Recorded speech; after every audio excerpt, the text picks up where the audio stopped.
ndeysaan mbokk yi combat baa ngi noonu ci digg géew bi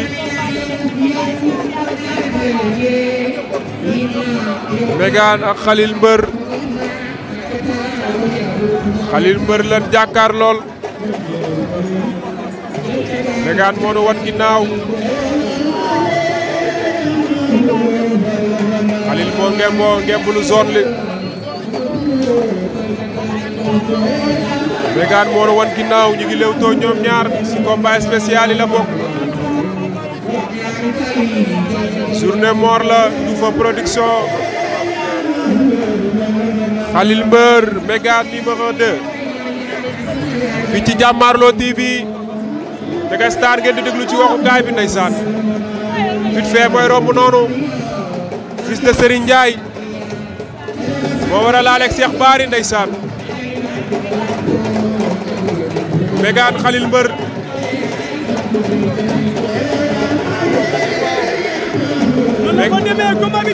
Mbégane numéro 2 Khalil Mbeur ndeysaan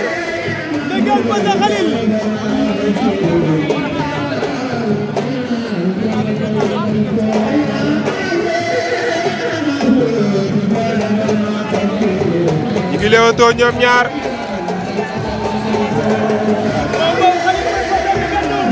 waaye ci biir loolu vite fait mooy yëngal noonu ak Mama Lamine numéro 2 Khalil Mbeur ak Mbégane numéro 2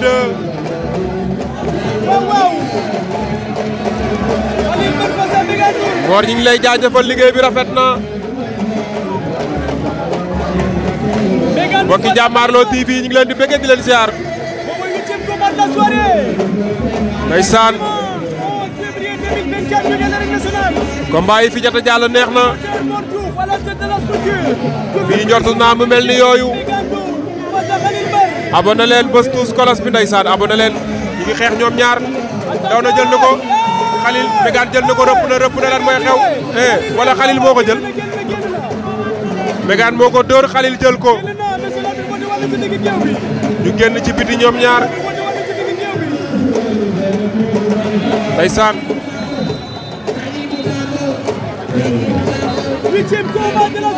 Mbégane moo na woon ginnaaw Khalil Mbeur lan jàkkaar lool wala Khalil moo na woon ginnaaw Mbégane lan jàkkaar lool mépp na léegi waaye demul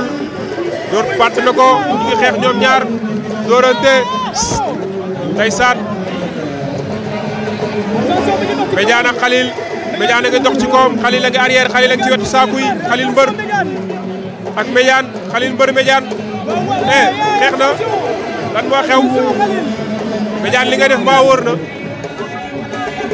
Mbégane li ngay def mbaa wóor na ma koy jéem a pàdd bañ na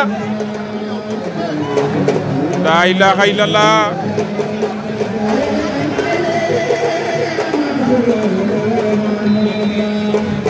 avertissement Mbégane ak Khalil ku nekk am na avertissement parce que Khalil amul ñaar arbitre sifflé waat na Mbégane Mbeur ak Khalil moo nekk Kër Mbaye Fall suma juumul ndeysaan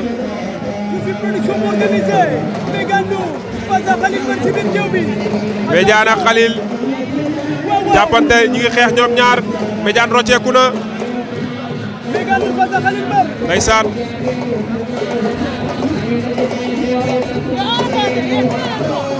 laa ilaaha illallah jël na ko Mbégane jël na ko Khalil tëru ko attention dëbb sol ñoom ñaar da koy siggi door ko ca xabal wala lan la da ko dëbb sol ñoom ñaar korosente taxaw ku nekk déglu sa morom ndeysaan ñaari xale lañ ci wàllu taay ci wàllu doole tolloon nañ ko waaye côté technique bëre xamuñ ku ko ëpp ci ñoom ñaar ndeysaan abonné leen di partager di jàpp ci combat bi yéen a waral lu ni mel ndeysaan Mbégane face à Khalil Mbeur. 8e combat de la soirée. 8e combat de la soirée aujourd'hui.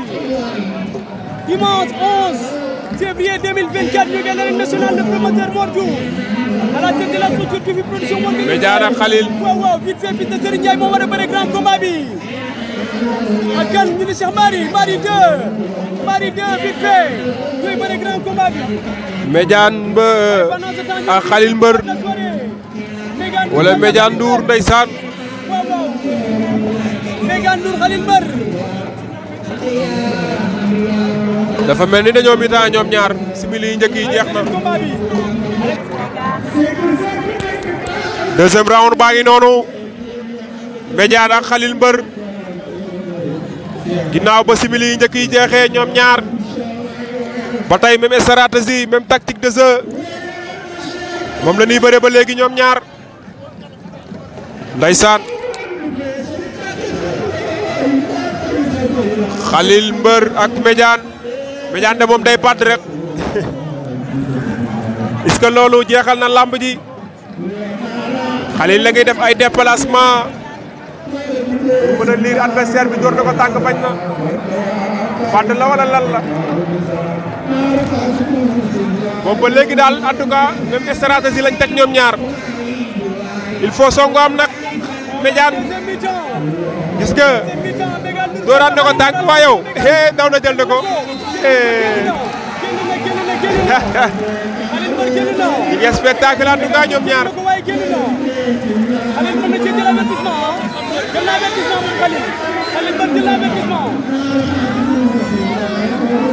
ndeysaan Sénégal yàlla na fi yàlla def jàmm réew mi jàmm fi xaj ndeysaan sifle waat nañ ñi ngi bëre ñoom ñaar Khalil mbër Médiane door na tànk mais Médiane est-ce que doo bëre nag nga bàyyi door li ngay pataate dafa mel ni loolu pour nga daan ci Khalil dina jafe de ñu ngi xeex ñoom ñaar ci kaw xeex ca kaw gis nga daw na jël na ko attention laa ilaaha illallaah daan na ko laa ilaaha illallaah jël bi rëy na wala lan moo xew lan moo xew Médiane daan na ko